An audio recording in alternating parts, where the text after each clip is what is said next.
Dearest gentle listeners, you are listening to the Ladies Bridgerton, the talk of the town.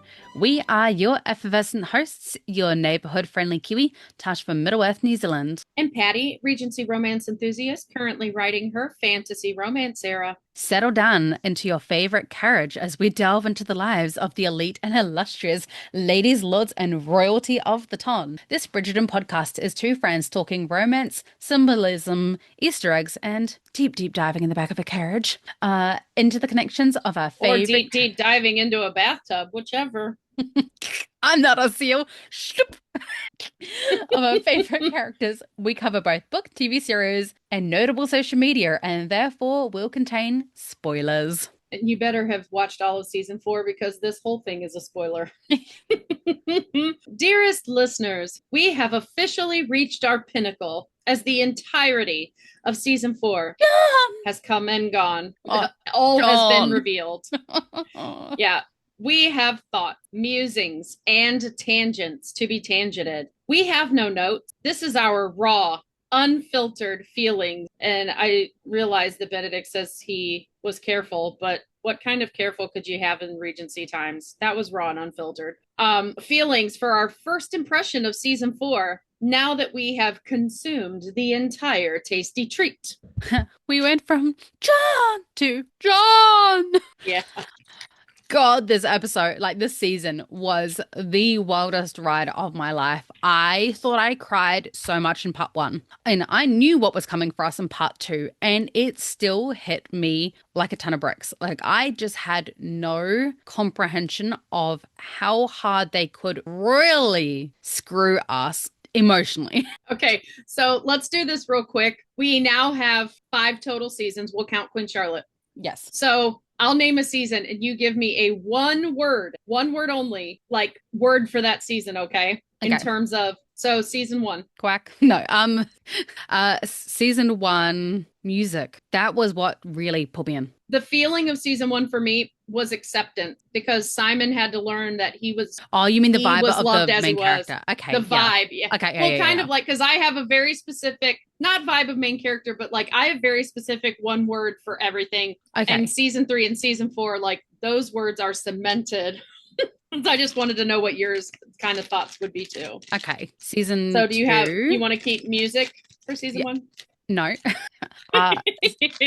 Overcoming. Okay. That's a good word. Season 2. Trauma. Actually, that's not my word for season 2. That's my word for a different season. Yeah.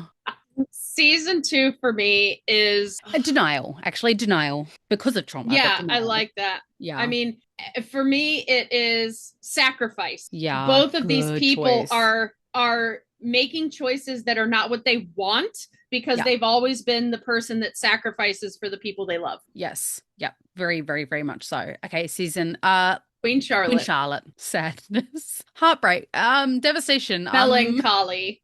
For me, it's melancholy because these are the relationships. The relationships we see are either ill-fated, like they're not going to go anywhere, or, well, I mean, even the Queen's is ill-fated, right? Like every relationship we get that starts in this season can't have a happily ever after, we'll say. Mm-hmm. So for me, it's melancholy. Okay. And then unrequited. It's not really unrequited, but you think of unrequited like I love them, they don't love me, but the relationship just can't, there's no happily ever after there. So I don't know what word that is. Sadness. Melancholy, yeah. Okay, season 4. Tragic. It's the tragic romance, like Anne of Green Gables. Because that's what I was trying to think. All of Shakespeare's things are either tragedies or comedies, and I was like, this one's definitely a tragedy, and it's very much done in the style of Shakespeare, where there's like these great loves. Like Anne of Green Gables says, "This is my tragical romance." Like it's tragical for me, tragical. Yes, I feel like a lot of Bridgerton goes in the line of Shakespeare. Okay, season 4. Season 3. I forgot. Season 3. Queen Charlotte. Season 3 for me is angst. Like it's drama that didn't need to be there. It felt more like a teen romance movie. I was going to say immaturity. So it's angsty. Yeah, angst for me. Yeah, it felt It felt a silence for my thoughts that are literally going nowhere. The wheel is spinning. I'm stuck on what do you call it? Not Immaturity hooked. is a good one, like growth, Yeah, they you have a know. lot of growth towards the end, but it starts as very immature. I will actually go with growth because we see a lot of growth between Violet and Lady D. Lady D, and maybe not so much Eloise, but we see growth between Poland. We see growth in Portia. We see like in a lot of the storylines, we see a lot of growth. Even in Benedict, I think we see growth in him understanding himself. So I think growth is probably season three. Then season 4 for me is trauma. And I'm not talking about the characters. I'm talking about as the viewer. Oh, honestly, I don't think something has ever made me cry just so much. Like consistently cry, like happy tears, sad tears, friendship tears, death Yeah. tears, like every kind of tear that This you can season, imagine. if you are an empath and you have the mirroring capability, like there's a psychological word for it, where you mirror the feelings of people you come in contact with. If you can also mirror the feelings and feel the feelings viscerally of characters in a show, even though you know that it's fake, this season was hard for you. Oh, and Very hard. also a side note, sorry, Sarah, yes, we have skipped our pod snacks and our news for the day because I'm on a time constraint before I've got to go pick up a little man and Marina. Yeah, and this is our second recording today. So we are eating the same snacks. And yes, you're going to get this episode first. So stay tuned, foreshadowing of what our snacks were next week. Apologies, but today is actually going to be just side stories for season four. We did intend to get through more than what we did, but we are your tangent queens. So we want to give Benoffee their dues and do a separate reaction of season four, just Benoffee. And then we will continue on with our regular scheduled ep by ep kind of first impressions. But we're too excited to discuss everything in one go rather than going little tidbit, little tidbit. I can still tell you I on think one hand how many times I've watched each episode of season 4. On one hand for each episode. I am going to like I loved, absolutely adored season four. Really, truly. I'm Me going too. to struggle to rewatch it the same as I did Queen Charlotte. I think Queen Charlotte is actually the peak of Bridgerton. Like it made you feel so much. The love between them was so intense, but it was so tragical that you love it, but you don't want to watch it again because you've got to be a little bit masochistic, sadistic. Not masochistic. You just can't have, if you are super empathetic and Oh, you really can absorb other people's feelings. Watching Queen Charlotte, watching season 4 is very hard. It's hard to do. and it's hard to watch The Queen after having seen it because you now know why she is Mm-hmm. the way that she is, and every Yeah. single. And that's why season four was also so hard because it Brimsley, was. watching Brimsley in season Oh, 4, worry about the Brimsley. Queen. Like, Hugh, that built up from Queen Charlotte. Hugh Sachs, you are a brilliant actor. Like, you Yeah, you display are. every single emotion that we are feeling, and we know exactly what you are feeling. And I adore you. Mm-hmm. Do we want to get into the nitty-gritty? What was your favorite moment from all of season four? All of season 4. Mm-hmm. For me, it has to be the Featherington Bros cheese party where they're Why was it giving mine too? because we wanted Featherington Bros in this season and we got it. Yes. But where they're giving Gregory advice, all of them, Mhm. and their sentence that each of them gives tells you how their courtship was with their wife. Mm-hmm. And this conversation, because we wanted Colin to have that conversation from the fencing scene with Benedict. We didn't get that per se, but Benedict is sitting there listening to what Colin says and he takes it to heart. So Colin still gave Benedict advice inadvertently. So Yes. I was satisfied. Yes. Oh, I was But satisfied. that scene is my favorite in the whole season. Do we want to talk about satisfaction? Because the amount of pain that I felt for Francesca this season in feeling like she was a failure as a woman for her inability to reach her pinnacle, as if there was something wrong with her, because I think that she has felt othered her whole entire life. I think she hasn't felt like a true feminine woman. Mm-hmm. And this just added to that feeling of inadequacy. I think she's had feelings of inadequacy for most of her life. Like she didn't fit in with her family. What's wrong with her? And this just added on to it. Yes.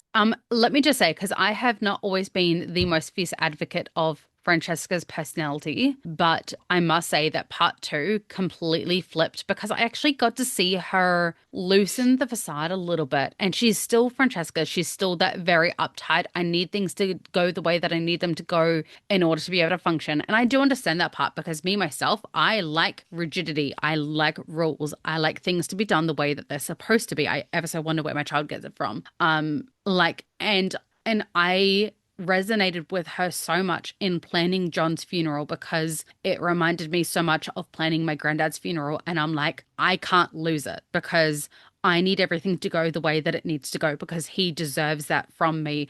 I can't fall over and collapse and be anything else other than a host to all my family that's here, the perfect granddaughter, and planning exactly what he deserved to have, the perfect host in everything has to be planned to a T. All the T's have to be crossed, the I's have to be dotted, and feeling like, even like the fact that she was like, I just need to be helpful in some sort of way. I couldn't be helpful in providing my husband an heir, and I'm gonna hand out biscuits. Like when she started handing out biscuits, I'm like a mess, because the feeling of I just need to do something so I don't crumble. If I'm busy, I don't have to feel it. She I don't needed to have be to feel my busy because feelings. she was putting off the grief. Yeah. Yes. And a lot of people, when my mother passed away, my siblings and I still talk about it, that planning the funeral and getting through that funeral week allowed us to put off the grief. And then we all had our own lives that we were dealing with stuff at the time. Like I didn't actually crumble until 6 weeks later. I had lost my job and I was sitting at home, and I'm glad I lost my job at that time, because I think if I would have crumbled while I was still doing that job, because it was a stressful job, I would have needed to check myself in 72 hours just to have a break, right? Yes. Because it was bad. I needed something to give so that I could have the space to grieve. And I resonated with Francesca when she grabbed the thing of biscuits. Yes. I was like, girl, I feel you. Like Yes. I would have been checking all the flower arrangements. I'd have been watering them. Like they're already in water and vases, but I wouldn't have been able to just stand there listening to people drone. But also, wasn't it funny that Michaela couldn't grasp the concept that, and I felt like Michaela kind of was the catalyst instead of Violet this season, because she couldn't understand why this woman who supposedly loved her cousin slash brother-ish vibe, why she was so together. Why everything had to be robotic and everything had to be perfect. But that's because Michaela also wasn't a wife and didn't feel that pressure of needing to be perfect. She wasn't raised in a household where I don't think that Violet and Edmund ever expected Francesca to be perfect, but I think the Ton had just created such expectations that she felt constantly overwhelmed, because in her eyes, she was so different from everyone else that she couldn't ever even acquire perfection, because she never felt like anyone else, and therefore if you're not like everyone else, then you're not perfect. And so she already had that pressure on her shoulders, and then to have someone like Michaela coming in and being like, the way that you are is too robotic, you need to express emotions, you need to do this and you need to do that. And then she had Violet all last season, who was like, your love is just too quiet, it's not loud enough, it's not bold enough, it's not what love should look like, this isn't what love should look like. And so she's had all these doubts from her mother. And then, well, maybe it wasn't right. And that is why maybe I wasn't enough. Maybe I didn't love him enough. Maybe I didn't feel this way enough. And that's why we didn't have a baby. And I think that she took on every single burden of the entire world, and she felt all of them. She took the responsibility for what she saw as the failure of their marriage, of their relationship, as her failure. But I have an interesting take as well. I do believe that Michaela is a catalyst. I have said multiple times that Francesca is boring. She's white Wonder Bread, right? She's Daphne light, but less demonstrative, less emotional. But I love seeing her emotions come out the season. Yes, seeing her have emotions. Like I kind of view her in a way with Michaela as fire and ice. I think they're going to play their partnering when it's their season as fire and ice. Like you have to have Michaela brings out the fire in Francesca. And I think that Francesca will cool Michaela off a little bit because Michaela's out there. Michaela's very bold and brash. Brash. You know what? People give Eloise shit. People give Eloise so much flack for being, I mean, rightfully so a lot of the time, for being so unaware of other people's feelings. But excuse me, why do you think that you can just come into someone else's house and party with their husband till 4 a.m. to host parties that override her ability to go and see her sisters coming out to the ton? Planning her, like her debut to society on the same night as Hyacinth's thing was. She would have known. I mean, Francesca would have talked about that. My family are planning this. I need to be there to support them. Like, this is a big moment in my sister's life. She would have discussed it. And the fact that Michaela was just so, and that's not to say that I dislike Michaela per se. I'm still formulating my feelings. I'm actually really entertaining the theory by Sarah. Yes, that's quite interesting. Very much so, because back then a transgender person wouldn't be able to get surgery, gender reaffirming surgery. So they would just dress the part and be in public if they're not seen often. Well, I don't think it is that, because the testicles are there. Are they? Yes. Like, how much of them? They're there. I still think, I mean, some things could fit, especially if you wear a specific kind of corset. If there's any sort of body fat in that area, you could create the look. We can definitely tell that John knew that Michaela is a lesbian because of the way that he defended Michaela. We know and got snippy at his wife for the first time ever. The first time. But I also think John, like her boldness and her brashness, like taking like. A man would never question, I chose to have my party on this day, and really wouldn't think about, oh, you had another engagement. You know what I mean? Like, I don't think she's a man. I think it's like, I don't. Well, she's very masculine. They are having Michaela come off masculine, I think, in my opinion. Yes, but I know that a lot of people in the Black community have really resented that, because they say, like, a lot of times they feel like whenever they are type, it is always because it's portrayed in a bad way. In a very bad way. So I do hope that they are a little bit more sensitive. But to that I see Tilly was presented as very masculine as well. Yeah. So it's very similar. Not that I'm, trying to say it's not a racial thing. I think they're playing Michaela very much like they played Tilly, where Tilly did things without concern of others, like a masculine would, right? Like some men, not all men, but whatever, tend to feel like their needs and wants and desires come first, right? Over a woman. If it's between a man and a woman, the man would get what they want first. But I think that Michaela is, because we know John Glazer said that John and Francesca did not have a theme to their couple's costume because they're really boring. They're a boring couple. And I think they're playing that they're boring. They were comfortable. Their relationship, their love is safe and comfortable. Yes. Michaela is excitement. Michaela brings out a side of Francesca we've never seen. So I thoroughly enjoyed Francesca's growth this season as a character, because what they did with her in season 3, and I see how it plays into the story now where they're going with it, but it really made us, like, we all fell for John without having very much invested in Francesca coming into, you know what I mean? Like, so, and it helped. I mean, we all mourned. We all mourned deeply. And I think that really goes to show that how beautiful a character that he was, that we fell in love with him so quick and so hard that losing him felt like losing a limb. Like, he was just every single feeling of insecurity or inadequacy that Francesca had ever known, he picked up on them immediately. It wasn't like he was some unthinking being. He was incredibly intuitive. He just, as I think Eloise said, he was a man of few words, but he made the words that he said count. Yeah. He reserved them for when they were going to be impactful. And the way that he always knew what his wife was feeling and knew exactly how to calm the storm within her, I thought was really beautiful. And so I just really struggled with Michaela's complete lack of empathy for another human being. And I know that she's there to kind of shake up Francesca from this little bubble that she's in. And that can be a good thing, but not at the cost of being disrespectful to someone the way that she is. That part I really struggle with. So I was glad to see that kind of in that second half, she kind of reined it in a little bit.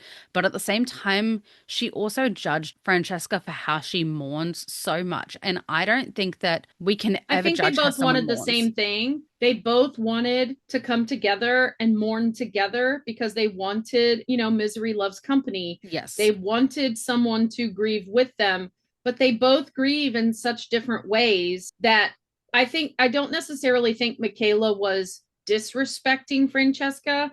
I think she was kind of shaking her shoulders like, would you just cry with me? Would you scream with me? Would you rant and rail with me?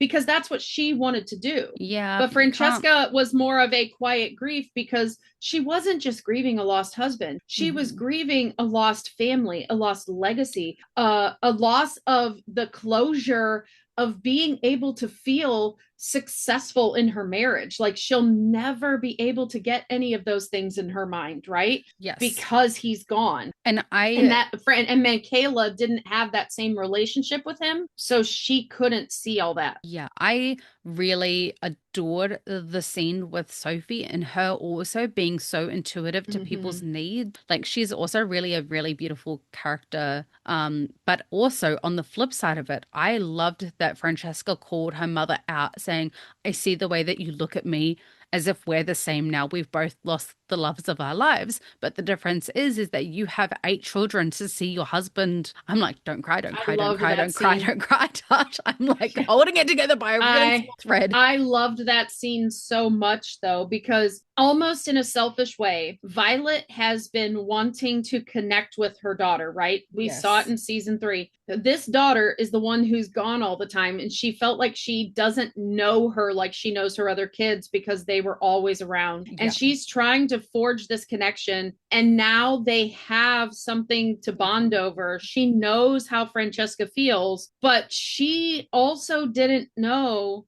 because Francesca came to everybody asking about the pinnacle. She didn't say, I'm worried that I'm not getting pregnant because I'm not having my pinnacle. She just said, what's a pinnacle? What's it like? I'm trying to find it, And didn't understand the context of, Yeah, so her mother had no idea that she was struggling with the fact that she had not yet gotten pregnant. And that's what came out here. And this, honestly, was Violet's first chance to see Francesca hurting and actually hold some space for her, because she did. But it's also, you see how much Francesca looked up to her mother all this time for having lost the love of her life, but still be a good mother to, 8 children. And she's jealous of her. Like that line, like as upset as she is just as she cannot bring herself to go to her mother for comfort because she's jealous of her mother for getting the legacy, getting the children, getting the piece of Edmund where she has nothing of John left. Yeah. That scene was so powerful. And honestly, Ruth and Hannah, you did an amazing job in that scene. I've had 2 friends who have actually gone through nearly very, very, very similar moments. I have one friend who their partner died and they thought that they were pregnant because they lost their period, just like Francesca. But what it actually was just the extreme grief, obviously kept it away. And then the grief that they felt in losing something that they thought that they were going to have of theirs. And then I had one friend whose partner died, and then they lost twins, and you have to grieve them twice over, because grieve them and then you grieve your babies and you grieve the part of them that you thought that you got to hold on to, and there's just so many layers to that grief. So I mean, to be fair, Francesca would have found out at some point regardless, but I feel like the thought of being pregnant and not wanting to lose those babies or baby was what was holding her together, because she's like, I've lost John. I'm going to do everything in my power not to lose these babies, well, baby. And then Mr. Dundas. Mr. Dundas. Let's not give him airs. Like forced the matter and took away the one solace that she had in the whole situation. And that broke me because I'm like, this girl deserved so much better than that. Like, even if she only got to hold on to that hope for a few more weeks, and she would have had to That have grieved it scene.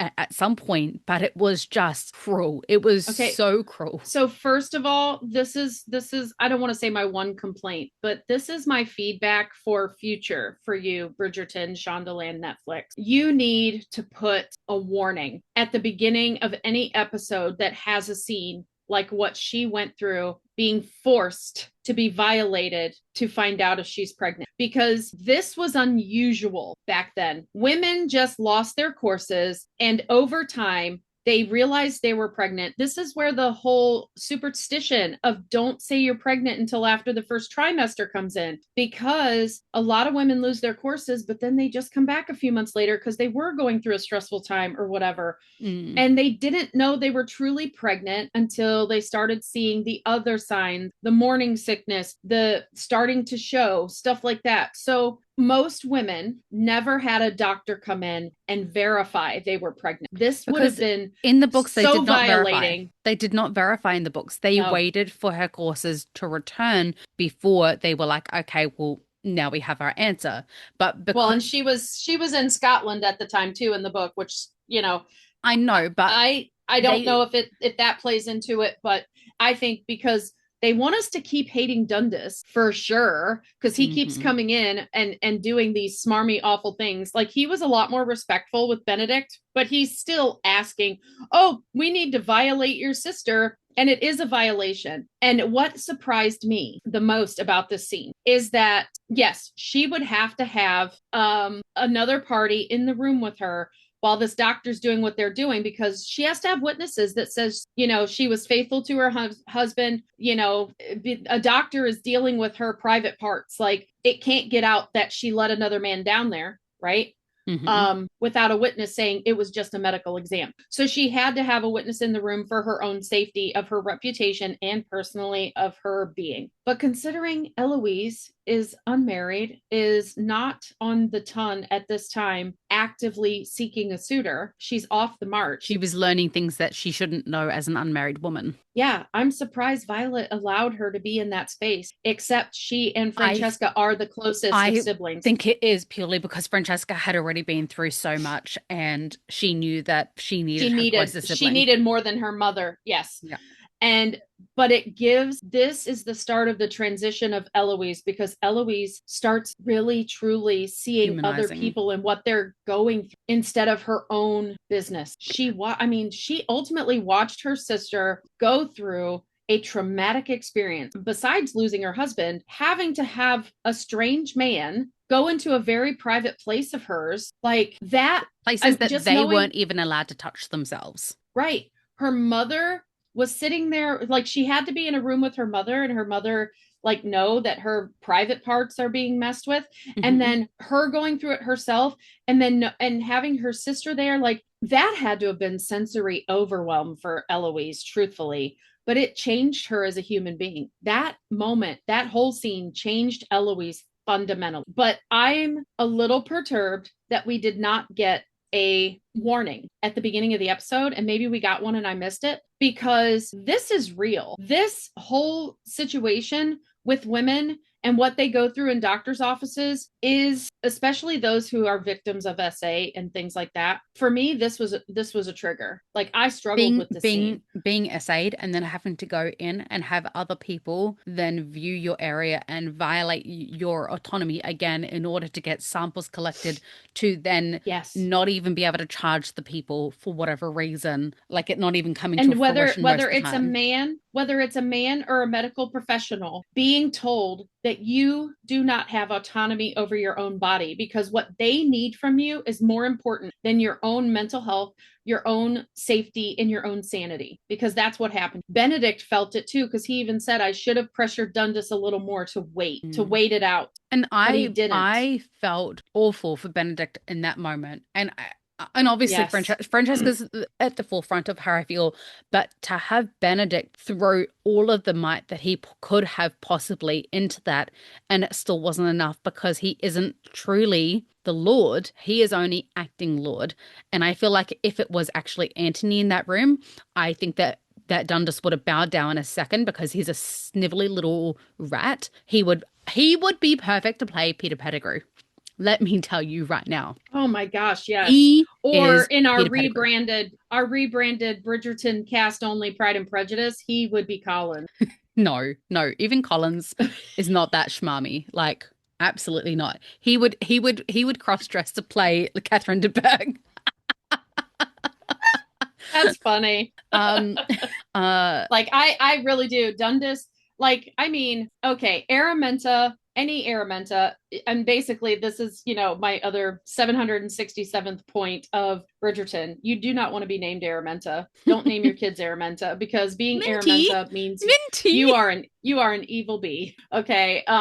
Araminta was awful, evil, petty, cruel, but Dundas just takes the cake, man. Hmm. Like, I could have burned Dundas at the stake, because this just, and I mean, it fits the time. Women have never truly had any autonomy over their own bodies. I learned about news today that's going on in the US that, I mean, honestly, women have never had autonomy over their own bodies. And I think I knowing Shonda Rhimes the way we do from her other shows and stuff, I think that is a conversation she intended to have, because of a lot of laws that are being put in place, especially in the US, because Netflix and Shondaland are both US companies, right? That I think it's a conversation that they're intending to have. They want people talking about this scene. They want people to discuss, does Francesca have the right to say no in this situation? Because her very livelihood, truthfully, I mean, she's a Bridgerton. She's okay either way, but her very connection to John's family is reliant on whether she's pregnant or not, because she has no hold, no connection to the family if she's not pregnant and has the heir. The family can say, nope, see ya. The estate's going to go to someone else. You were John's wife. You can go back to your family. Because that's what happened back then. If your partner passed and you did not produce an heir, you went back to your family. Hmm. So Francesca, in that moment, was losing what she thought was her only connection left to John, but she was also losing a connection to Michaela, who she had come to care about and respect and be friends with, at least, and John's mother. You can tell she has an affection for John's mother anytime John's mother is in the room. Like, there's an affection. John's mother speaks to her and of her very affectionately, and there's a comfort there, a comfortability between the two of them. And at this moment, she loses everything. And she was not ready. It was obvious. Not so much just having her body violated,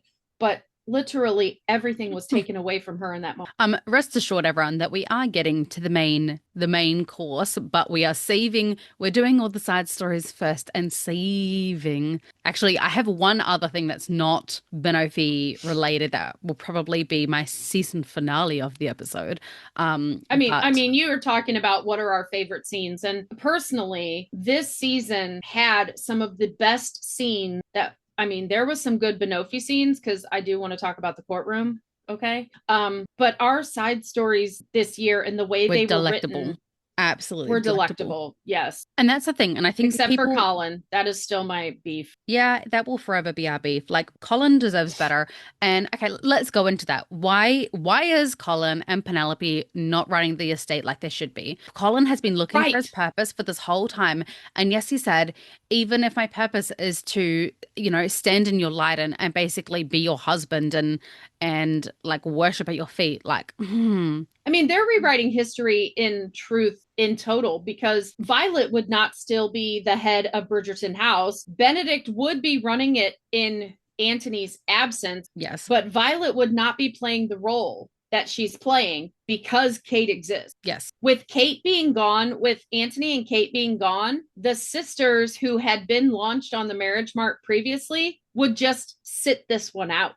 That happened. Yeah, but I There would don't be people who are taken away from the mark for years and then they come back. know That's because depicted in these stories. I don't think it would be that way because there is someone to chaperone them on the mart and someone who is of influence, which is Dowager Lady Bridgerton. So I don't actually hold. I think that that is completely true to. I think if they had no mother and the Lord went away with his wife, then absolutely they would have to sit out that. But because the Dowager mother is still there, she has still been through it. She's still legal chaperone them, as you will, because otherwise, why can Lady Danbury sponsor? Why could Emma?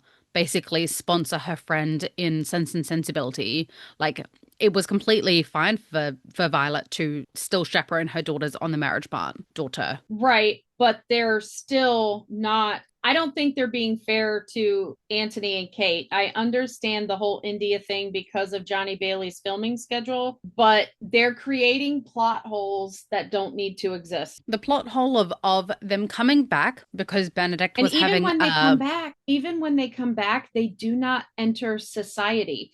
We do not see Anthony or Kate at any social function the entire season. the fact that they basically come back just for Anthony to yell at his brother, being like, no, you won't have a dalliance with a maid. You may think that you have affection for her, but I thought I had Right. affection for Sienna too. And then basically F off again. And it's like, so you can come back to yell at your brother and tell him to stop being an idiot, but you can't return for your brother-in-law's death. The funeral, right. Make it make sense for me. With this pathetic excuse of they sent flowers and my some of my children feel awful that they can't be here. And not even Dane. Anthony sent flowers, but not even Daphne. Dane to have Daphne send flowers. Like, I'm sorry. Right. Daphne ran her little feet. That is not a tall woman. She ran her little feet all the way back to Mayfair the second that Colin had scandal thrust upon him about Marina, but she is not going to come back for the death of her sibling or the marriages of her siblings, which was not exactly like quick affair. Like Posey was married off to Lord Barnaby. No, Lord Barnaby. She marries. You see him at the wedding. Oh, in the show. In the show. In the show. Sophie is married, Posey's married off to Lord Barnaby already because he's at the wedding with her. He would not be at a country estate wedding sitting with her and holding hands and all the rest of it if they weren't without already a married. chaperone, because the Bridgertons don't count as a chaperone, right? No, so Araminta would have Araminta would have had to have been there and she wasn't. Or which Posey means, not there. Yes, which means that they were already married, which means a minimum of 3 weeks has already passed between them getting like they would have had to have been married in that time and then this marriage whole ceremony take place, which I guess they had to have time in between anyway for Anthony to get back from whatever La La Land he is. I mean, they were just at Aubrey Hall. So, I think that they're living. He is back, so I think he's living at Aubrey Hall. Yeah, I think they have been, but that's the thing. He's the Lord, and he owns Bridgerton House. There's no way he would choose Aubrey Hall, which is out in the country and far away from his affairs, just so his mother can have her house. I think it's more so just like we wouldn't see Penelope and Colin just letting Portia run the estate. Yeah. And in the second half, they allow Varley to go, which, I mean, I think Penelope knew that Varley leaving had to do with Portia. Portia's only friend is Varley. And when Varley turned it into a business arrangement and I'm not really family, that hurt Portia. And that's why that whole thing happened. And I think Penn knew they needed to work that out for themselves. Yeah, that they had to work that out for themselves. And she obviously still had Ray around and said, okay, Ray, you're the housekeeper again, like the main housekeeper. Right? Looked so far out of her depth, though. She was like, well, Ray is like, I can't fish out of water. Like I can't manage. I can manage Penelope. Like she's easy. Yeah, please don't make me manage Portia. Yeah, and it might be that they kept Varley on. Like Ray actually was the housekeeper of the house, and Varley was still being paid as being her lady's maid at this point, but not taking away her housekeeper outfit and whatever. The way that I think it should play out is that both women get to keep their roles so that Varley still gets the pay increase but also for less work because she is getting to a certain age where working, as she said, like a dog is getting to be treated as family because she rode the thick and thin with this family. Yes. She deserves the semi-retirement with the higher pay. Yes. because like even the Crabtrees kind And of we deserve state Ray. we're getting too old to be running a household in if it's in full service. Like if Benedict was living there full time, then they're too old to kind of manage that with the family. So I do think that they would have brought Alfie, like because we saw him at the wedding. I think that they would have brought Alfie onto service. Someone mentioned about Footman John, but I don't think, because I think he's going to be a catalyst for Eloise in season 5. I think that he is going to help. Benedict can't take Footman John because he would not pilfer his own family's Maid servants. Wars Bridgerton editions. Yeah, Bridgerton edition.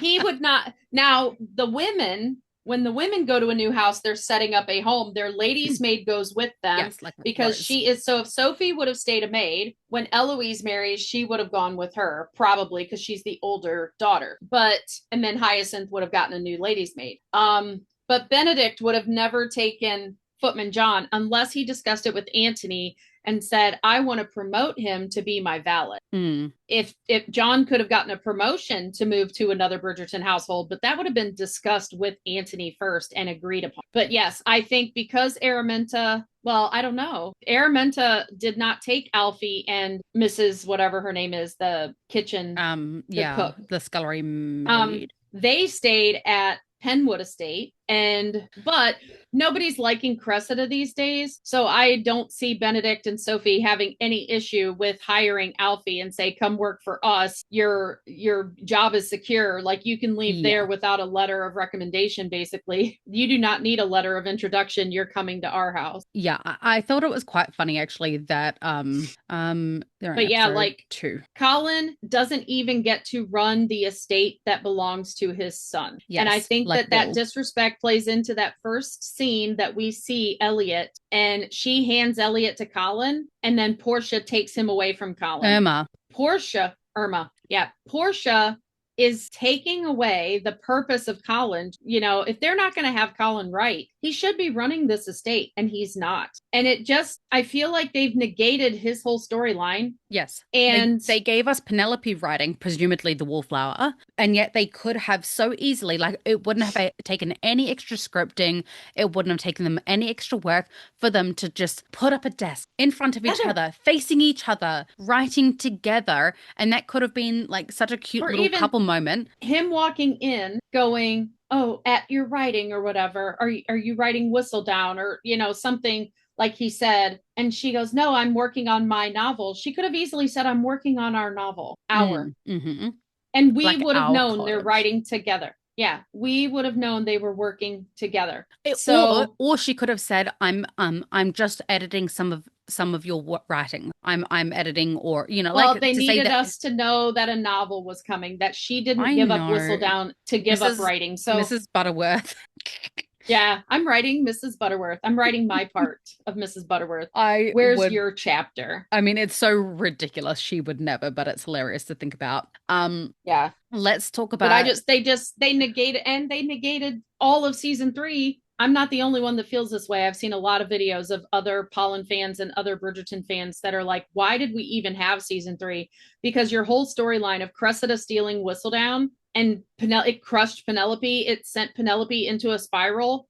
Mm-hmm. And now you're just going to give Whistledown to someone else, and Penelope's supposed to be okay with it? I would like to discuss actually Cressida now. I am so glad that we got one of the scenes that I desperately wanted for season 4. Yes. I wanted both Penelope and Eloise to have a very frank and confronting conversation or scene with Cressida, because I think Cressida needed to not pay for what she'd done to Penelope at all, but like it be acknowledged that she has be held accountable and acknowledged that she has changed since then. Did they make her do an absolute 360? Yes. Did I also like that she married Lord Penwood, who allowed her to Barbie up his entire estate? Yes, I think that is so gorgeous that he is so in love with this woman that he's like, whatever you wish. If you lived in darkness, make it as light as you want. Yeah, she is no longer living in a mausoleum for sure. No. Well, I mean, she is. It's just a Barbie mausoleum. Yeah. And I mean, it is and it isn't. She's trapped there, much like being trapped in her house, because she has to be accepted back to society, which is why she tries to host a ball. But we get the scene where her and Eloise, they start repair, and it's beautiful. Yes. We get the scene where Penelope gets to say, oh, you need me now. That's the only reason you're trying to be my friend or trying to, talk to me. You need me. But then at her ball, when it's obvious the queen isn't going to come and people are talking about it, because remember in season 3, Penelope said too many people were talking about it for Whistledown not to talk about it, right? Yes. Yeah. So Cressida is hearing people talk about this, and she's getting so nervous that Penelope is going to write a scathing Whistledown about her. Only, I mean, in a very petty way, which I loved, she Kinda announced her retirement at her ball. Yeah, and I don't she gave her a comeuppance. It wasn't nasty. It was this is what it feels like, but it didn't have sour consequences for Cressida. No, it had good consequences for Cressida. Like she handed her an olive branch. It was an olive branch because Cressida in that moment realizes there is not going to be a Whistledown talking about her failure to re-enter society. I was actually a little bit surprised that Alice came up with that. I did not expect Alice to be that kind of underhanded and petty, and I didn't really like that is what got the Queen's acceptance from Alice finally. Like, I feel like it should have been something that was a positive interaction rather than something negative. Well, and I felt like that was very similar to the storyline of Colin, where he was trying to fit in with the Lord Squad and he was acting like them because Alice was trying to fill Lady Danbury's shoes. And Lady Danbury would never do something so conniving to someone like that. Lady Danbury is conniving and Cressida, I think Alice came at it from this girl crashed my ball and disrespected me. But I also think, Alice is a little over her head with this whole lady in waiting thing. Yes. And so I think she made a decision that was a little messy. Yeah. And she fixed it because I think, and it kind of, the ending, I love the ending stuck with the book, but I also think that Alice wove a great story that the queen could have accepted Sophie as the maid, as somebody outside of society, but they didn't even give her a chance to do that because they came up with this ruse, which I think the whole hysterical laughing of the queen was her acknowledging, like, she really is a maid, right? I get the joke. Is bullshit, I get the joke. Go along with it. But not even go along with it. I think she's like, oh, I get it. I get it, right? I get it. I get the joke because the queen is not part of society. I'm in on the joke. Yeah, so she got to be in on the joke for once, and she just found that hysterical. Like, yes, I'm part of everybody. One of us. I'm popular. One of us. Yeah. So I think everything worked out, but I also felt like we could have seen. So, you know what it reminded me of? It reminded me of Penelope first starting Whistledown, where she came out quite scathing, quite scandalous, talking about people quite nice, talking about the king and that kind of thing. And then she realized her power and she reined it back in. So I think that Alice is going to go through a very similar arc where she realizes the power that she holds and how it can be used for evil and how it hurt others if used incorrectly. Well, and I think she had the queen convinced that Sophie as a maid was going to be like this real human. Like, look at how she accepted Edwina for her kindness to George. I think the queen was expecting to walk into this room and have a similar experience, but then didn't. I think that Alice had held power in her hand in that moment that the Bridgertons with their plan kind of took away from her, unbeknownst to them, right? Yeah. But they took this away. So I think Alice is still going to be working with what her power over the queen actually is. Because Lady Danbury did have power over the queen in terms of, she is the neck, the head, but she is the neck kind of thing. Mm-hmm. Like she could influence the queen, and Alice is trying to also influence the queen because she thinks that's what the queen wants, not necessarily wanting a friend, because nobody looks at the queen as human in a way. Yeah.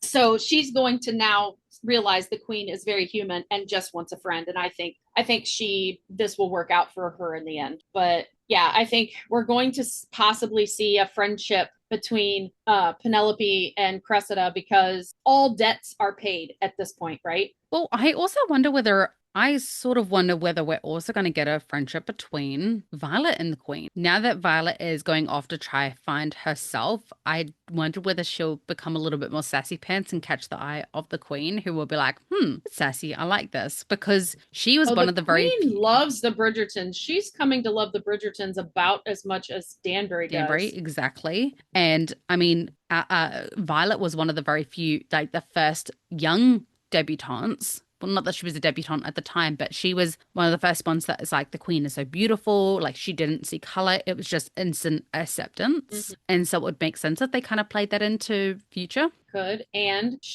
we visibly had Danbury pass the baton to Violet. Yes. In terms of, because who holds the first ball is the one who has the most power in the tongue. Okay, this is going to be our season finale. There is no other person that it can possibly be in my mind. Hyacinth is Lady Whistledown because she goes to the ball with her sister under the guise of being a maid, and she says the line, "Wow, I really am invisible." I believe that she is going to continue dressing as a maid, which is another reason, not just John. I think John was the catalyst of her deciding to put off her debut, but if she debuts, she can't be a maid at the balls because she has to be Hyacinth Bridgerton, and she is chaperoned and she is watched like a hawk. If she is a maid, she can go to all of these events, pretend to be on the corner, hear all of the gossip, and no one knows her yet. Everyone who's in the ton that knows her is already married off and won't necessarily be attending the balls, and she'll know which balls her family are attending. So she will get all of the gossip from the sides as a maid. So I think that's why she's putting off her debut and why she was like, wow, as a maid, I really hear everything. She went to one ball, right? As a maid, and she came home saying, this was the best night of my life. She hosted her own soiree and did not say this was the best night of my life. She came away from it feeling deflated because the Eton boys were not what she expected them to be. The ton was not what she expected it to be, and she felt very disenchanted by it because she waited her whole life for this moment. And then she realized, I waited my whole life not to be wooed by boys, but to hear what is going on in the ton. I want to hear the gossip. I want to hear the hustle and bustle. I want to hear the nitty and gritty. That's what Penelope did. Penelope had a great time, even though she was just a wallflower. How can I be, as a Bridgerton, who is always going to be seen by the ton? How can I be a wallflower? Be a maid. Thoughts? Feelings? Okay, so Hyacinth is on my list because I've not decided, oh, this person is. No, it's her. I have. She's my favorite. I have 3 possibilities. Actually, I'll say I have 4 possibilities because one is a team up deal. So Hyacinth, for all the reasons you said, she can be invisible, she can sneak in, and she's decided to put off her debut until she is of proper age. And we know her to be about 14. So if she waits until she's like 17, 18, she's got 3-4 years of being a maid. So she knows she can make some bank as Whistledown before she comes out and does her debut. And 2, her learning how to be invisible and being able to sneak in, like she wants to sneak into the balls, plays into her season because they have to sneak into his father's house. Yes, exactly. So yes, I'm with you there. 2, I think it could also be Eloise. Eloise is the one who wanted to sneak her into the ball, asked for Sophie's help, and saw how invisible she was as a maid, but also said, only to people who don't know you, okay, right? So can I interject on one reason why I think it is Hyacinth over Heloise? Heloise. She's a bit of a hell. Eloise. Yes, that's fine. But let me give all my reasons why I think it's Eloise. Yeah. So Eloise also knows dressing as a maid makes you invisible, right? Eloise has also been mingling. She's learned how to work a room. So she's learned how to walk around the room and keep her ears open. Now that she's a little more empathetic and listening for what other people are going through, it's opened her ears a little bit. And we never hear about Hyacinth writing anything. Even in season 1, Hyacinth says, what are you writing? And Eloise is like, I'm writing to Fran about you. Right? You know, and then Hyacinth wants to know, what are you writing about me? We don't even hear about Hyacinth writing ever, but Eloise does write. So we know Eloise is writing. And so she, being Penelope's friend, being a fan of Whistledown, having read through all those Whistledowns, trying to find Whistledown, would know the vernacular because this Whistledown sounded very much like Whistledown, only kind of a little off, right? We all knew the voice sounded different.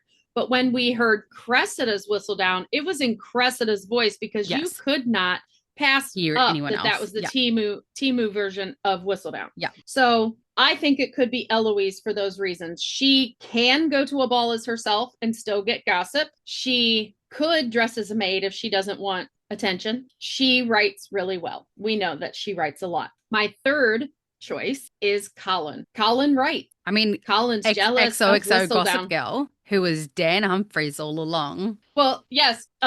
Colin is jealous of Lady Whistledown, not his wife so much as Lady Whistledown, right? For being a renowned writer already, being famous. And we also have the little tidbit in season 3 where the guy who was at their engagement party walks up to the queen and says, Lady Whistledown is but a nom de plume, and Lady Whistledown could be a man. I think that could have been a hint. And what was the first thing that Penelope did with her very first issue before she spread it to the world? She presented a copy to Eloise in the hopes that Eloise would figure it out. She wanted Eloise to figure it out. Colin comes into the room. Colin comes into the room with, well, then who wrote this?